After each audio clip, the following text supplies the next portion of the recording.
Chicos, ¿cómo están? Bueno, muy buenas tardes. En primer lugar, muchas gracias por la invitación al comité, Luis. Gracias por contactarme.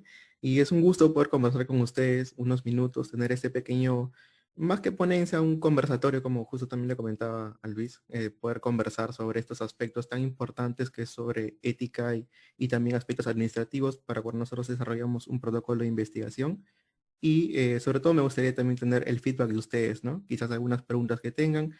Saben que en cualquier momento lo pueden hacer en el chat o bueno, activarnos sus micrófonos también. Y yo gustoso de responderles, ¿no? Entonces, vamos a empezar con la charla, la cual, como ya lo mencionamos, es ver aspectos éticos y administrativos en el planteamiento de un protocolo de investigación. Sí, estos primeramente son mis potenciales conflictos de interés. Como ustedes pueden ver, yo he cursado estudios en la Universidad de San Martín de Porres, en la Universidad de Gaitán Heredia, también en ESAN. He hecho consultorías para IETS y de salud y trabajo también como una labor docente en EviSalud. He sido miembro también de la sociedad científica de mi facultad y no he recibido financiamiento alguno de la industria. ¿Sí? Y bueno, lo que vamos a tocar en esta ponencia son estos dos grandes temas. El primero es consideraciones éticas y el segundo es consideraciones administrativas. Pero aquí en consideraciones administrativas vamos a tratar estos tres puntos principales, ¿no? El primero que es el planteamiento, el cronograma y las responsabilidades, la formulación del presupuesto y financiamiento. ¿Sí? Bien, entonces empezamos con las consideraciones éticas. Y aquí hay algo importante para poder conversar con todos ustedes. Y es, por ejemplo, cuando ustedes de repente ya han tenido la oportunidad de hacer un estudio de investigación, han formulado su protocolo. Y la pregunta que viene de rigor es, pues, ahora, ¿a dónde lo mando, no? Esto tiene que ser evaluado en un comité de ética. Pero entonces, ¿a dónde puedo enviarlo? Y no sé si les ha pasado, pero por lo general hay comités de ética hospitalarios.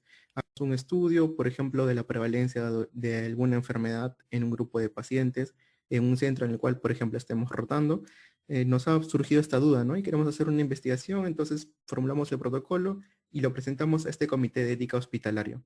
Pero ahora vamos a ver qué cosas son realmente los comités de ética hospitalario. Y como ustedes pueden ver, estos son grupos interdisciplinarios que se ocupan de la docencia, investigación y consultas asociadas con los dilemas éticos que surgen durante la práctica médica hospitalaria. ¿Qué quiere decir esto?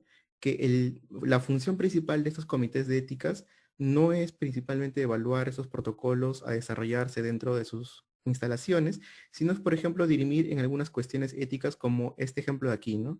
En el cual, por ejemplo, tenemos a una mujer gestante cuyo hijo es, por ejemplo, anencefálico. Entonces, eso es un dilema ético respecto al tema del aborto, ¿no? ¿Esta mujer debería abortar o no debería abortar? Entonces, ¿qué es lo que sucede en esos casos? Se puede conformar un comité de ética hospitalaria para poder evaluar este tema, ¿no? Y dar una decisión, si es que sería ético, por ejemplo, someter a la paciente a un aborto o no lo sería. Básicamente esa es la función de esos comités. Pero como ustedes pueden ver, en algunos casos estos comités de ética hospitalarios asumen el rol de otro tipo de comité, que es el comité de ética de investigación, pero estos comités hospitalarios pueden no contar con la experiencia necesaria para evaluar protocolos de investigación clínica. Es decir, sus integrantes pueden no tener la capacidad de evaluar si es que los métodos que se están formulando en los protocolos son los adecuados para responder a una pregunta de investigación. Entonces, están más o menos como en esta figura de acá, ¿no? No saben qué decir. De repente dicen, sí, está bien el protocolo, pero quizás hay algunas cosas que aquí no me son claras. Entonces, no pueden dirimir de una manera tan correcta si es que sería ético o no realizar el estudio. Entonces, ¿a dónde es que realmente deberíamos haber mandado entonces nuestro protocolo de investigación? Pues para eso existen estos comités de ética en investigación, que estos comités tienen como objetivo proteger los derechos, el bienestar, la seguridad de los participantes, garantizando que los métodos utilizados pues no los expongan a riesgos innecesarios. Y estos comités siguen un proceso riguroso para poder ser aprobados y ser denominados como tal. Y como ustedes pueden ver, por ejemplo, a la fecha de búsqueda que fue el 2020, nosotros contamos con 23 comités de ética en investigación aprobados. Y esta es la lista y ustedes pueden, si gustan, acceder a este link, que es el link del Instituto Nacional de Salud, en el cual ahí nos mencionan cuáles son los comités que están aprobados Y también tienen ahí ustedes un link para que puedan acceder a cada uno de los comités para que vean los procesos mediante los cuales pueden, por ejemplo, enviar su protocolo para que sea evaluado por alguno de ellos, ¿no? Entonces, como ustedes van a poder apreciar cuando ingresen aquí, estos comités están conformados por comités que pertenecen a universidades, también comités que pertenecen a hospitales y otras instituciones. Ahora, ya que hemos visto esta gran diferencia de que no es lo mismo un comité de ética hospitalaria que un comité de ética en investigación, vamos a ver algunas consideraciones éticas para el desarrollo de unos estudios. Sí, pero hay una pregunta. ¿No? Ok. Listo, entonces vamos a ver algunas consideraciones éticas para conducir el protocolo de algunos tipos de estudios. Entonces, aquí voy a asumir que no todos quizás han tenido la misma oportunidad de poder ver diferentes estudios de investigación y voy a asumir que pues todos estamos partiendo desde lo básico, ¿no? Entonces, aquí lo que hay que saber es que hay distintas formas de clasificar a los estudios, ¿sí? Pero principalmente vamos a utilizar esta clasificación de dividirlos en experimentos o ensayos y los estudios que no son experimentales o también observacionales, ¿no? Entonces, aquí vamos a hablar sobre estos dos grandes grupos. Lo primero de ellos es ver las consideraciones éticas para estos ensayos clínicos, ¿no? Entonces, por definición, un ensayo clínico es un experimento en humanos en el que se asigna al azar a los participantes a recibir una intervención o un control. Eh, disculpen, hay una consulta aquí. Nos preguntan si es que los 23 comités de éticas están activos actualmente en pleno contexto de pandemia. Sí, e inclusive se ha creado un comité transitorio para evaluar estudios que se estén realizando en temas de COVID. También se ha aprobado también inclusive una directiva para crear ese comité transitorio especial. Pero sí, los demás comités también están operando. Bien, entonces, continuando, gracias por la pregunta. Como les mencionaba, esta sería la definición clásica de un ensayo clínico aleatorizado, ¿no? Es un experimento hecho en humanos en el cual se va a asignar al azar a los participantes a que reciban una intervención o un control. Y noten que la intervención no hace referencia específicamente a, por ejemplo, un fármaco, sino que también puede ser alguna actividad o una nueva terapia o un dispositivo, por ejemplo, ¿no? Pero veamos entonces cuál es la diferencia con la definición que se utiliza de ensayo clínico aleatorizado en Perú. Y eso, como ustedes pueden ver, está normado en este reglamento de ensayos clínicos que ha sido publicado mediante un decreto supremo, el decreto supremo número 21 en el 2017. Y aquí podemos ver cuál es esa definición. Y aquí ustedes ven que dice que un ensayo clínico es toda investigación que se efectúa en seres humanos para determinar o confirmar los efectos clínicos, farmacológicos y o demás efectos farmacodinámicos, detectar las reacciones adversas, estudiar la absorción, distribución, metabolismo y eliminación de uno o varios productos en investigación con el fin de determinar su eficacia y o seguridad. Esto traducido en otras palabras, nos dice que para Perú, un ensayo clínico es básicamente un experimento en el cual un participante va a recibir un producto farmacológico o un producto que tenga que ingerirse o ingresar al organismo y ser metabolizado. Es decir, como ustedes pueden ver, las definiciones no son exactamente las mismas entre la definición de un ensayo clínico clásico y un ensayo clínico tal cual como está propuesto en la regulación peruana. ¿Sí? Muy bien, entonces ahora que hemos hablado un poquito acerca de estas consideraciones para los ensayos clínicos autorizados, hay que saber que estos también siguen un proceso mediante el cual tienen que ser evaluados por el Instituto Nacional de Salud, tienen que ser registrados y luego tienen que pasar por un proceso de evaluación ética, ¿sí? Pero ahora lo que vamos a ver principalmente son las consideraciones éticas para estos estudios que probablemente ustedes estén realizando en este momento, que son estudios observacionales. Y entonces para los estudios observacionales aquí vamos a hacer una distinción bastante práctica, ¿sí? Entre estudios en los que no va a haber contacto directo con los participantes y estudios en los que sí va a haber contacto directo con los participantes. ¿Qué quiere decir este primer grupo de aquí? Estudios en los que no habrá contacto directo con los participantes. Pues aquí están, por ejemplo, los estudios que se realizan a partir de la encuesta demográfica de salud familiar, la ENDES, o que toman los datos de otras bases ya publicadas, como por ejemplo las bases de los niños del milenio, o la base de Lima Cómo Vamos, o de repente una base en un hospital que haya recolectado información de historias clínicas, por ejemplo. es un estudio en el cual no va a haber un contacto directo con los participantes, ¿sí? Pero por el contrario, los estudios en los que sí va a haber contacto directo con los participantes son estos estudios clásicos en los cuales, por ejemplo, se encuestan a personas o de repente se extraen datos como muestras de sangre o opiniones, etcétera, ¿no? Es decir, va a haber una conversación directa con ellos. Entonces, para términos de esta ponencia, vamos a hacer esta distinción entre esos dos grandes tipos de estudios, ¿sí? Ahora vamos a hablar de algunas consideraciones éticas para el primer grupo, es decir, para los estudios en los que no va a haber contacto directo con los participantes. Y aquí sobre todo vamos a ver estos 4 puntos.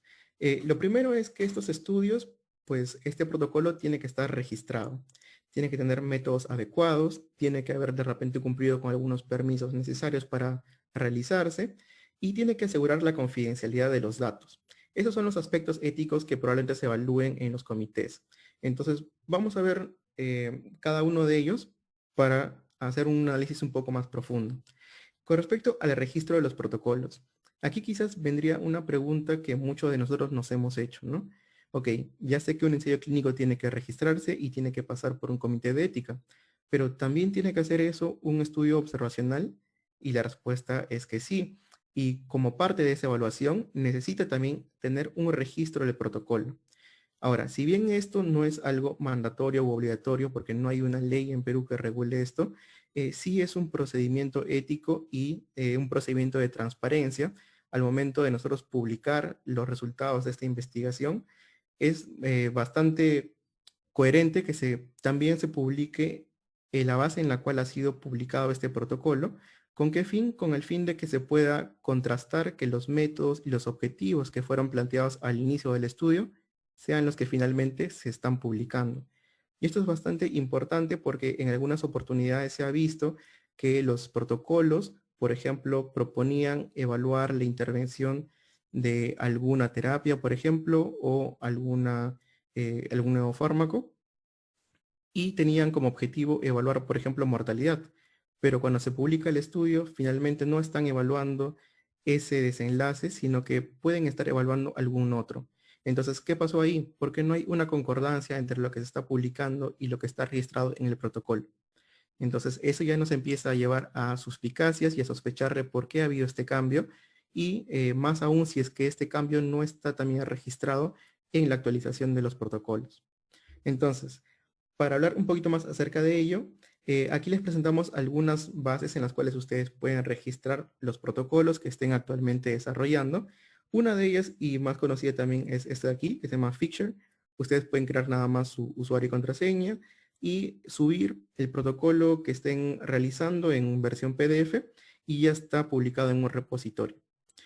Otra, por ejemplo, aquellas personas que de repente también tengan contacto con co-investigadores que estén en Cayetano, pueden hacer uso también del CDC, que es el Sistema Descentralizado de Información y Seguimiento a la Investigación de Cayetano, que es un repositorio en el cual también se publican los protocolos de los estudios que se vayan a realizar.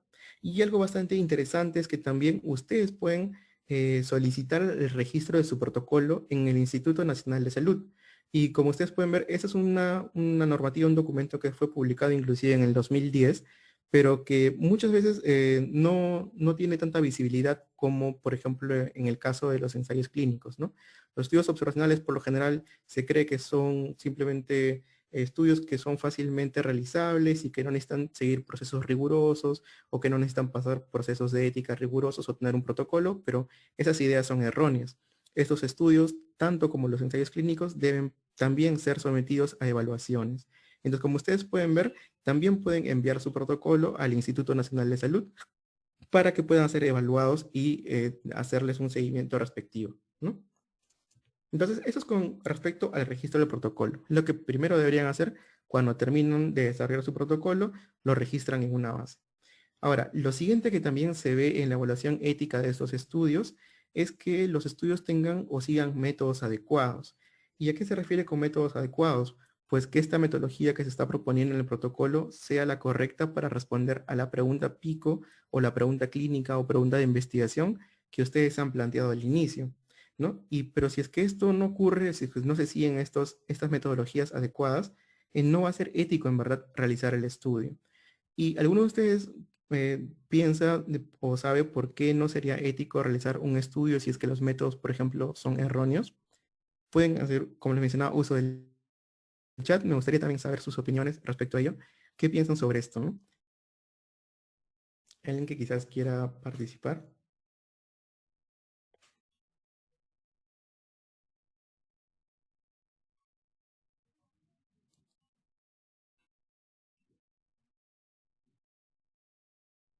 ¿En qué sentido? Bueno, por ejemplo, ¿no? ¿Qué pasa si es que un estudio utiliza métodos que no son los adecuados?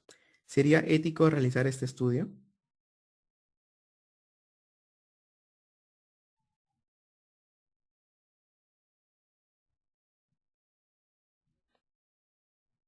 Ajá, mencionan que no. No, ya que puede. Muy bien, esa es una palabra bastante importante. Claro, la respuesta es no, porque estos métodos inadecuados pueden llevarnos a resultados que no son los correctos, a resultados erróneos. Y esto al final, ¿en qué se puede traducir? Se puede traducir en un daño para tanto los participantes como para las personas a las cuales se vaya a extrapolar estos resultados. Entonces, ¿qué es lo que debería tener un protocolo de investigación? Como le mencionaba, unos métodos adecuados y ello comprende varias aristas, varios aspectos. Uno de ellos es, por ejemplo, elegir el diseño adecuado para responder a la pregunta de investigación. Otro de ellos es hacer, por ejemplo, un análisis estadístico adecuado, usar métodos, digamos, estadísticos que permitan hacer el control de algunas variables confusoras, por ejemplo, en estos estudios que son principalmente observacionales.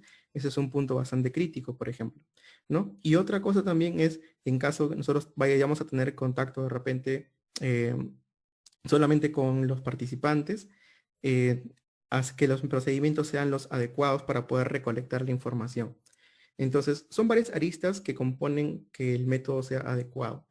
Pero el mensaje aquí, nuevamente, es que ustedes se puedan llevar a casa que si es que los métodos no son adecuados, no es ético desarrollar esta investigación y podría estar causando un daño con estos resultados que podrían estar errados. ¿Sí? Y lo otro es ver acerca de los permisos.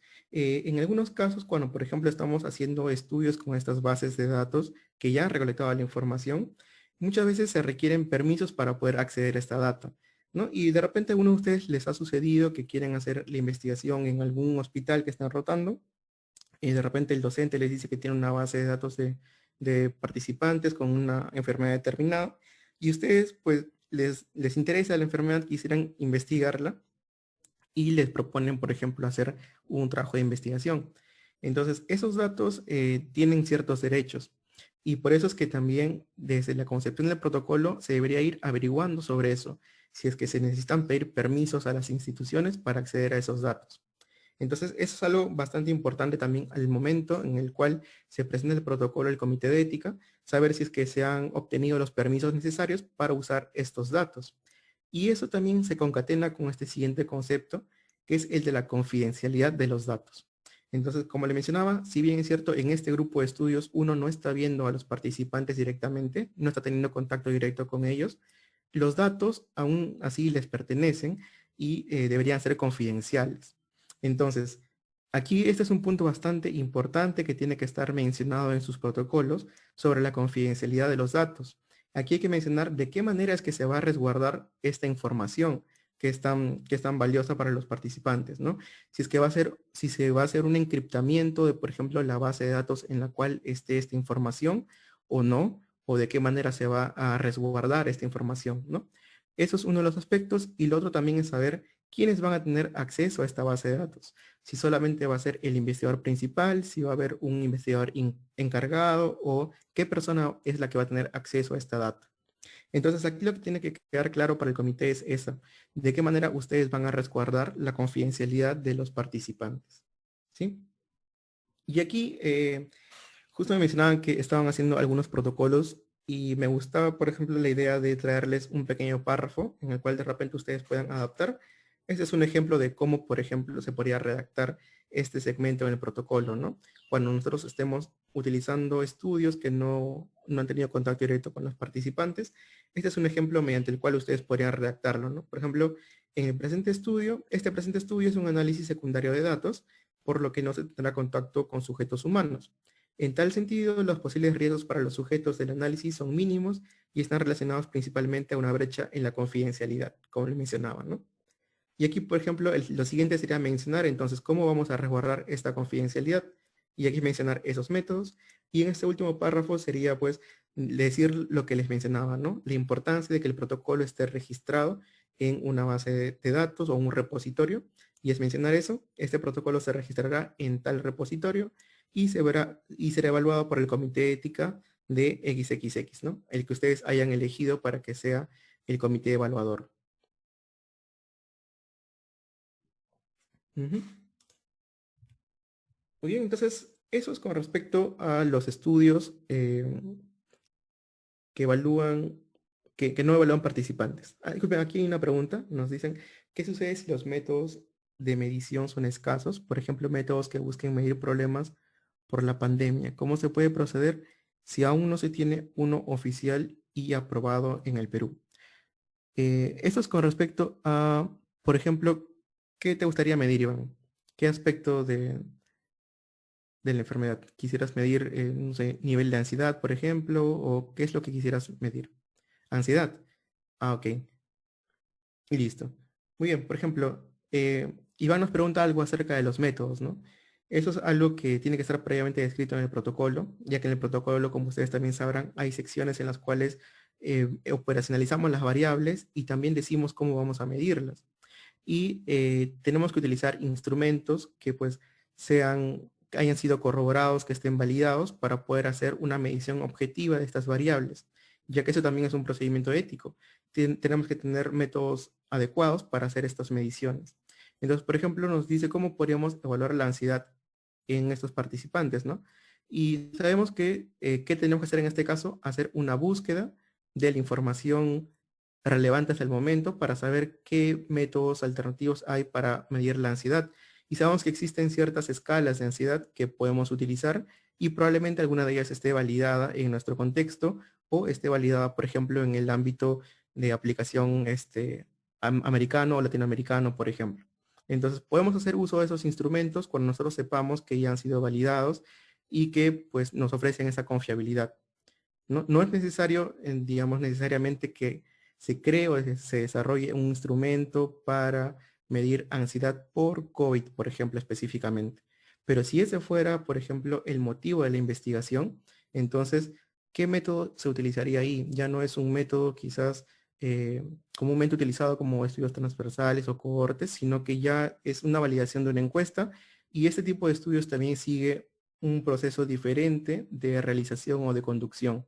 Entonces, ahí hay que tener también bastante cuidado y poder revisar alguna literatura previa en cómo los estudios publicados ya en revistas han hecho esas validaciones de instrumentos que, por ejemplo, se estén creando, ¿no? Como en lo que nos mencionaba Iván, por ejemplo, para medir ansiedad por específicamente COVID. Uriel nos pregunta, en el ejemplo de las bases secundarias, al solicitarse a un hospital sobre una enfermedad, ¿tiene que pasar por el comité de ética de la universidad y del hospital o solo por el comité del hospital? Ah, ya. Esa es una muy buena pregunta. Y como les mencionaba, hay algunos hospitales que tienen comités de éticas en investigación, que son los comités que finalmente van a aprobar éticamente que este estudio debería realizarse. Porque como les mencionaba, no hay que confundirnos con los comités de ética hospitalarios que tienen otro fin. ¿Sí? Entonces, en este caso, por ejemplo, si es que uno está haciendo un análisis de base secundaria y esta base pertenece a un hospital X, lo que tendríamos que hacer es primero solicitar los permisos, ¿no? Preguntar si es que esta base tiene algunos derechos, si se necesita solicitarla al mismo hospital, a la gerencia, y cuando nos den la aprobación de que esta base puede ser utilizada, formulamos el protocolo, terminamos de redactarlo y eso lo enviamos a un comité de ética en investigación. Este comité puede estar en una universidad o puede estar en un hospital. ¿Y cómo sabemos a cuál enviar? Pues tenemos que revisar la lista que les mencioné previamente sobre los comités de ética aprobados en el Instituto Nacional de Salud. ¿Sí? Entonces no sé si eso, Uriel, responde a tu pregunta.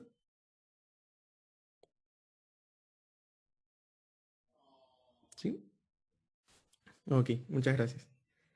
Muy bien, entonces ya hemos terminado en este punto viendo algunos aspectos éticos para este tipo de estudios, ¿no? De estudios de bases secundarias, en los cuales no vamos a tener contacto directo con los participantes. pero quizás alguno de ustedes está desarrollando estudios en los cuales sí va a tener contacto directo con ellos, ¿no? Por ejemplo, como nos decía de repente Iván, ¿no? Algún estudio en el cual ustedes estén evaluando continuamente, semanalmente, la saturación, por ejemplo, de los participantes de un estudio, ¿no? Que tenga COVID, por ejemplo. Entonces, en ese caso ya va a haber un contacto directo con ellos. Y aquí, como ustedes pueden ver, algunas consideraciones éticas pues son bastante similares. Ese tipo de estudios también tiene que tener un registro del protocolo en un repositorio. También tiene que tener métodos adecuados que permitan responder a su pregunta. Tiene que haber solicitado algunos permisos en caso sea necesario.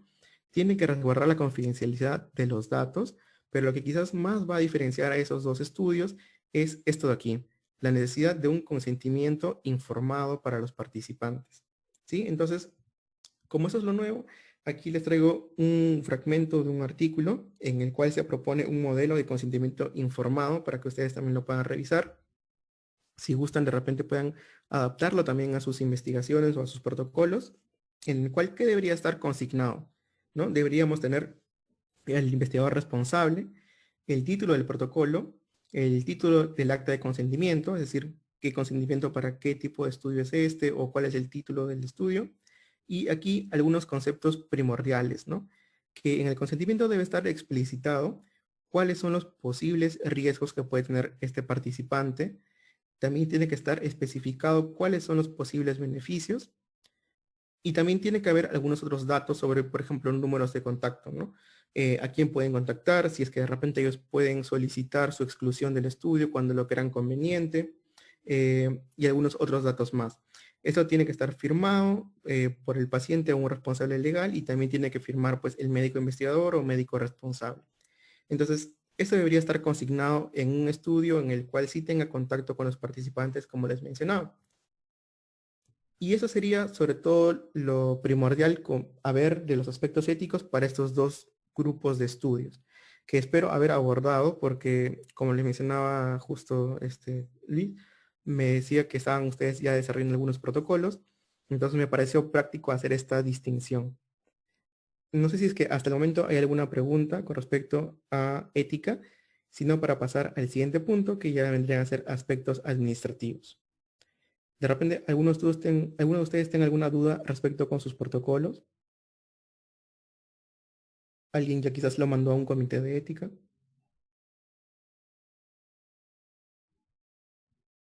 Sí, sí, doctor, buenas tardes. Por favor, tenemos una pregunta, se la voy Sí. a leer. Hola, buenas tardes. Solo para aclarar, el INA certifica que en los profesionales de hospitales o unidades pueden tener sus comités y no necesariamente deben tener una certificación por el INS. No era un comentario, disculpe, no leí bien. No, ok, no te preocupes.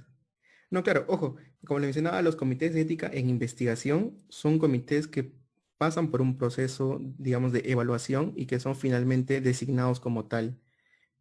Por eso es que inclusive a la fecha no como mencionaba, 22, 23, de, por ejemplo, los 30 que había en el 2016, me parece, o 2015, que también se tuvo una lista, ¿no? Entonces, esto se renueva cada cierto tiempo. Y ha habido una nueva renovación a raíz de una nueva documentación que salió para ensayos clínicos. Entonces, esos comités enviaron también sus solicitudes para que se les evalúe y si pasan este proceso de evaluación, recién se les designa como un comité de ética en investigación. Entonces, para nosotros saber a cuál mandar, como les mencionaba, lo que hacemos es verificar en esta lista cuáles de ellos están aprobados, ¿no? Y esos son a los que finalmente se envía el protocolo para evaluación. Euler, Sí, no, sí, sí, sí. hay otra pregunta por Facebook. Dice, en caso que el paciente sea analfabeto o no puede escribir por alguna limitación, ¿bastaría solamente con su huella digital? Ah, ok. Esa es una pregunta también bastante interesante. Y por ejemplo, en este caso que plantean, ¿este participante también tendría la mayoría de edad o sería un menor de edad? No, ¿O pero no lo esta especifica? pregunta. Ok, bueno. Por ejemplo, ¿qué es lo que sucede con menores de edad, no? Para los menores de edad, esto ya no se llama consentimiento, sino se llama asentimiento informado. es simplemente otra designación, pero básicamente también es explicarles cuáles son los potenciales beneficios y riesgos que tienen estos participantes al estar siendo incluidos en este estudio o de aceptar participar, ¿no? Si es que un participante tiene alguna limitación, como por ejemplo, mencionaba que es analfabeto, ¿no? No lo puede leer, también está esta modalidad de hacer un consentimiento vía verbal. Y eso también debería estar especificado en el protocolo, ¿no? Por ejemplo, decir que en el caso se encueste o se pregunte a una persona que no tenga la capacidad de leer, el consentimiento va a ser de forma verbal, ¿no? Entonces, eso es algo que debemos que mantener siempre, que es la transparencia. Entonces, sí, bastaría con la huella y con el consentimiento verbal del participante. Ahora, pero si este participante tiene un problema de cognición, eso ya es un tema distinto. O sea, una barrera es la barrera del lenguaje de la comunicación, ¿no? Pero el participante igual podría entender cuáles son los beneficios y daños de participar. Pero muy distinto es cuando este paciente tiene algún problema cognitivo. En ese caso, claro, ya no es el participante quien debería firmar o dar el consentimiento, sino el responsable legal de esa persona. Y Euler me parece pero acá hay dos preguntas. Una de Mario que dice, ¿el proyecto se debe registrar antes o después de la aprobación del comité de ética? No, o sea, el protocolo, los métodos para desarrollar el protocolo deberían publicarse antes de enviar al comité de ética. Sí, y en la pregunta de Euler nos dice en caso de los estudios con animales de experimentación, pues esa también es una pregunta bastante interesante. Inclusive el INS tiene un comité también para ética en animales. Entonces, no es específicamente este comité de ética en investigación, sino que es un comité especial para el desarrollo de estudios preclínicos, ¿no? Que bueno, vendrían a ser los estudios con animales. Entonces, en ese caso se debería enviar a ese tipo de comité especializado.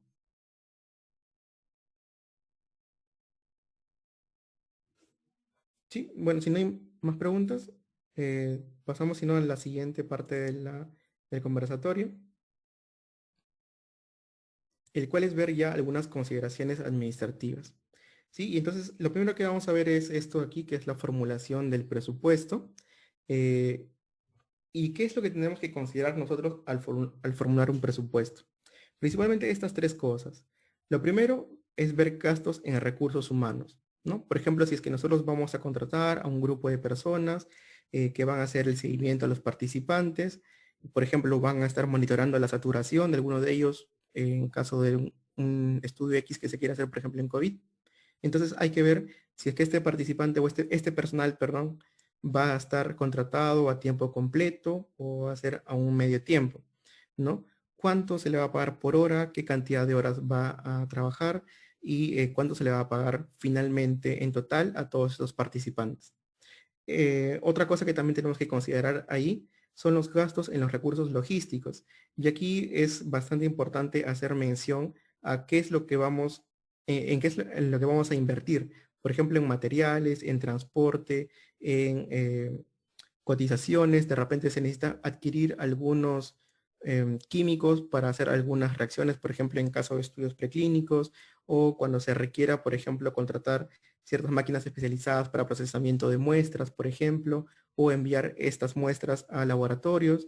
Entonces, todo eso es algo que tiene que constatarse en los gastos para recursos logísticos, ¿no? Y también tenemos que considerar algunas amenazas externas, como por ejemplo el cambio en el tipo de dólar o de la moneda actual que estemos utilizando. En algunas veces algunos experimentos lo que hacen es importan, por ejemplo, algunos insumos que se necesitan para evaluar de repente algún tipo de marcador biológico y pueden haber ciertas variaciones con los precios. Entonces, esto es algo que también tenemos que considerar dentro del presupuesto final que nosotros estemos asignando para nuestro protocolo. Y aquí, como ustedes pueden ver, esto es una propuesta nada más, es un pequeño esquema. No hay un esquema, digamos, estándar. Es algo que varía por lo general también de protocolo en protocolo, pero más o menos se puede hacer esta división, ¿no? De dividir entre los recursos humanos y dividir entre los recursos logísticos y agregar un total, ¿no? Entonces, por ejemplo, en los recursos humanos, como le mencionaba, por ejemplo, el personal que va a recolectar la información de los participantes o va a realizar el monitoreo, cuántos van a ser, la cantidad por horas que se le va a pagar, número de horas trabajadas y el precio total, ¿no? También en algunos casos lo que se opta es por contratar a un personal que realiza los análisis estadísticos. Entonces eso también va consignado dentro de recursos humanos, ver también cuántos personales van a ser los que realicen esta actividad, cuánto se le va a asignar como precio por hora, cuántas horas van a trabajar, etcétera, ¿no? Y los recursos logísticos, como ya les mencionaba, ¿no? Algunos aspectos como por ejemplo materiales, transporte, comunicación, pero esto va a variar de protocolo en protocolo. Y entonces eso es algo que tenemos que considerar dentro de los precios que finalmente vamos a reportar. ¿Y por qué es importante reportar los precios? Porque eso también va de la mano con el otro punto que es ver financiamiento. ¿Y eso qué quiere decir? Que en el protocolo se mencione quién está financiando este estudio, ¿no? Y si es que en caso, por ejemplo, va a ser financiado por los autores, pues mencionar que este estudio es autofinanciado. Pero si no, hay que mencionar quién lo está financiando, ¿no? Si es alguna industria, si es una institución pública, si es una ONG, por ejemplo. Entonces, es algo que tiene que quedar bastante detallado.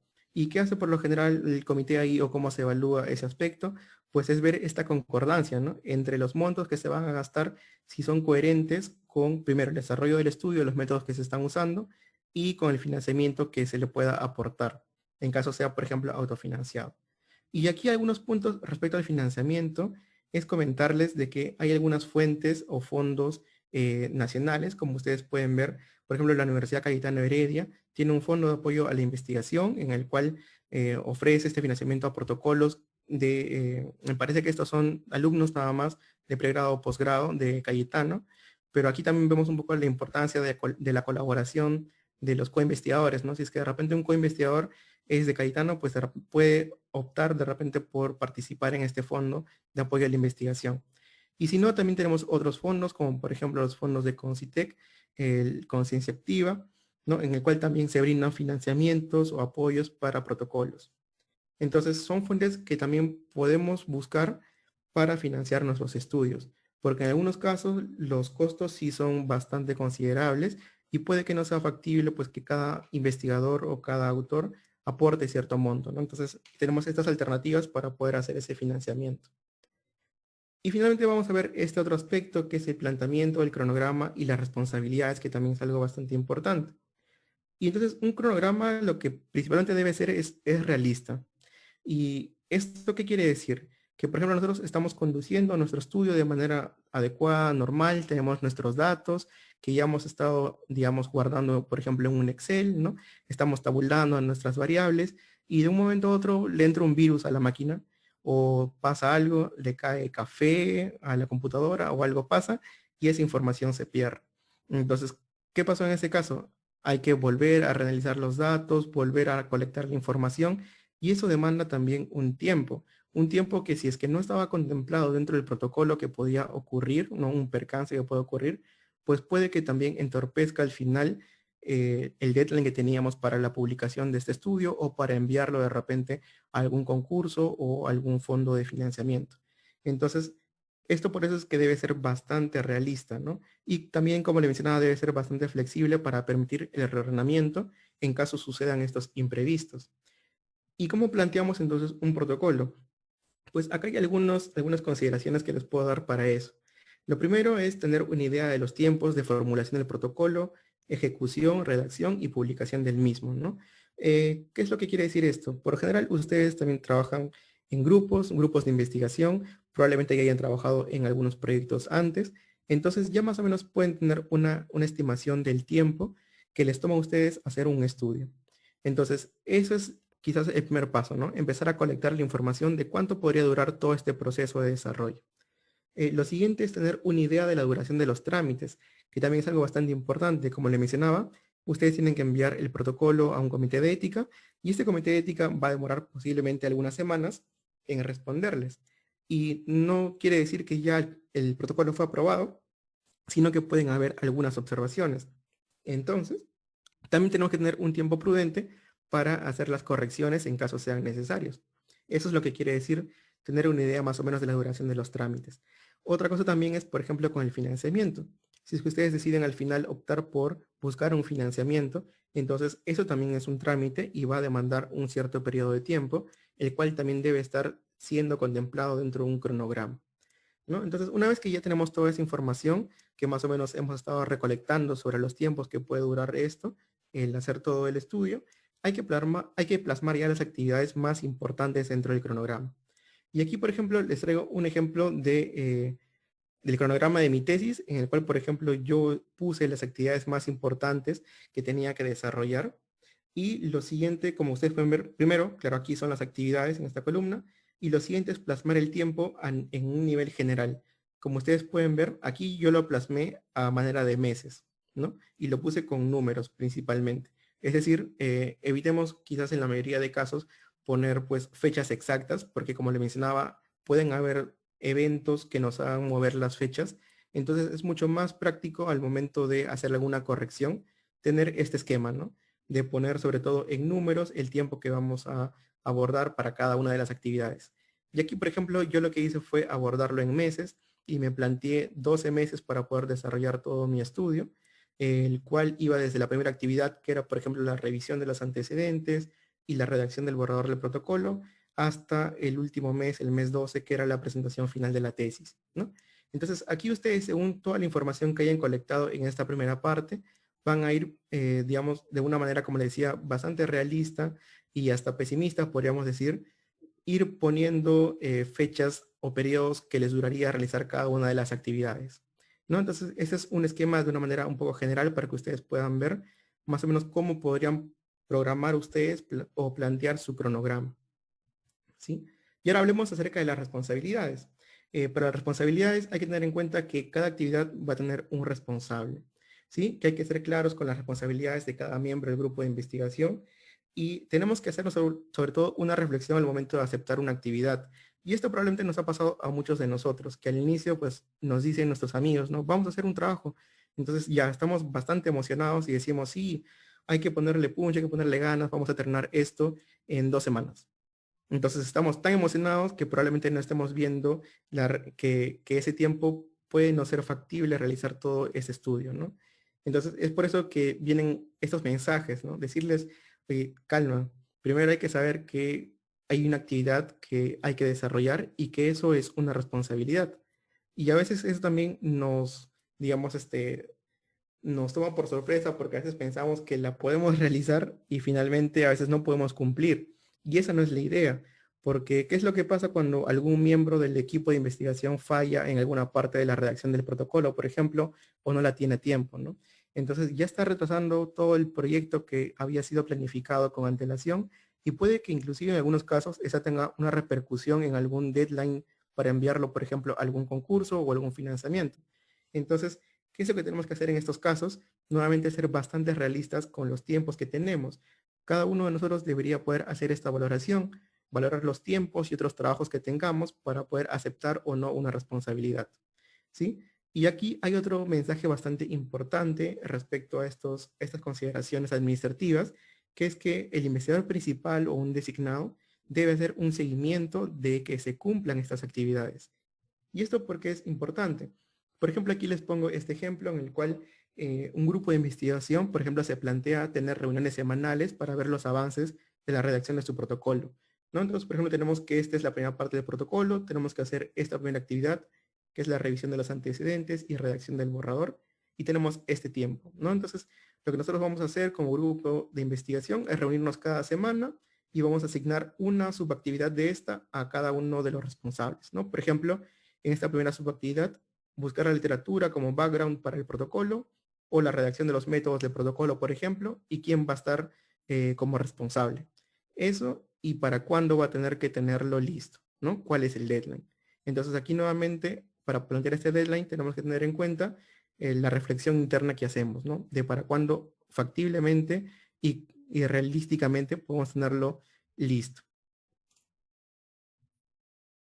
Muy bien, entonces, esto es con respecto a los principales puntos, digamos, conceptos administrativos que hay que tener en cuenta al momento en el que se realicen los protocolos o cuando estemos redactándolos.